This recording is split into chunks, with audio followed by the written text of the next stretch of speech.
கர்த்தருடைய பரிசுத்த நாமத்திற்கு ஸ்தோத்திரம் உண்டாவதாக. கர்த்தராகிய இயேசு கிறிஸ்துவின் நாமத்தில் உங்களுக்கு கிருபையும் சமாதானமும் உண்டாவதாக. இந்த நாளுக்குரிய தியானத்திற்கான தேவ வார்த்தை 1 கொரிந்தியர் அதிகாரம் 1 வசனம் 27. ஞானிகளை வெட்கப்படுத்தும்படி தேவன் உலகத்தில் பைத்தியமானவைகளை தெரிந்து கொண்டார். பலம் உள்ளவைகளை வெட்கப்படுத்தும்படி தேவன் உலகத்தில் பலவீனமானவைகளை தெரிந்து கொண்டார். பிரியமானவர்களே, கர்த்தர் நம்மை தெரிந்தெடுத்துள்ளார். அவருடைய விலையேற பெற்ற இரத்தத்தை நம்முடைய பாவங்களுக்காக விலை கிரயமாக கொடுத்து நம்மை மீட்டெடுத்துள்ளார். அவருக்கு நாம் என்றென்றும் உண்மை உள்ளவர்களாய் அவருக்கு பிரியமுள்ள வாழ்க்கை நாம் வாழ வேண்டும். 1 கொரிந்தியர் 1:27 ஞானிகளை வெட்கப்படுத்தும்படி தேவன் உலகத்தில் பைத்தியமானவைகளை தெரிந்து கொண்டார். பலம் உள்ளவைகளை வெட்கப்படுத்தும்படி தேவன் உலகத்தில் பலவீனமானவைகளை தெரிந்து கொண்டார் என்று சொல்லப்பட்டுள்ளது.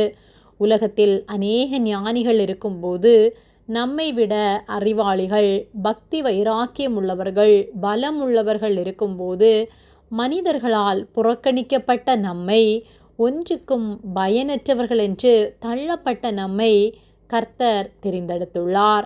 நம்மை அவர் தம்முடைய கிருபையினால், தம்முடைய இரத்தத்தினால், தம்முடைய அளவிடப்பட முடியாத அன்பினால் நம்மை தகுதிப்படுத்தி நாம் அவருக்கு உண்மை உள்ளவர்களாய் என்றென்றும் நிற்கும்படியாக நம்மை அவர் தெரிந்தெடுத்து அவருக்குரியவர்களாய் நம்மை மாற்றி இந்த உலகத்தில் பாக்கியவான்களாய் நம்மை மாற்றியுள்ளார்.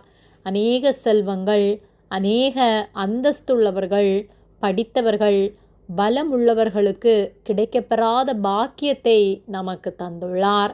இதைவிட இந்த உலகத்தில் மேன்மையானது வேறு ஒன்றும் இருக்க முடியாது. அப்படிப்பட்ட பெரிய ஒரு மேன்மையை கர்த்தர் நமக்கு தந்துள்ளார்.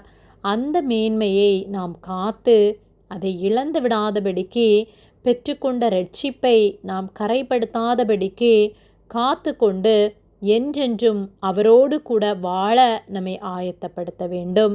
அவருடைய அன்பை பிரதிபலித்து வாழ்ந்து அநேகரை அவருக்காக ஆதாயப்படுத்த வேண்டும்.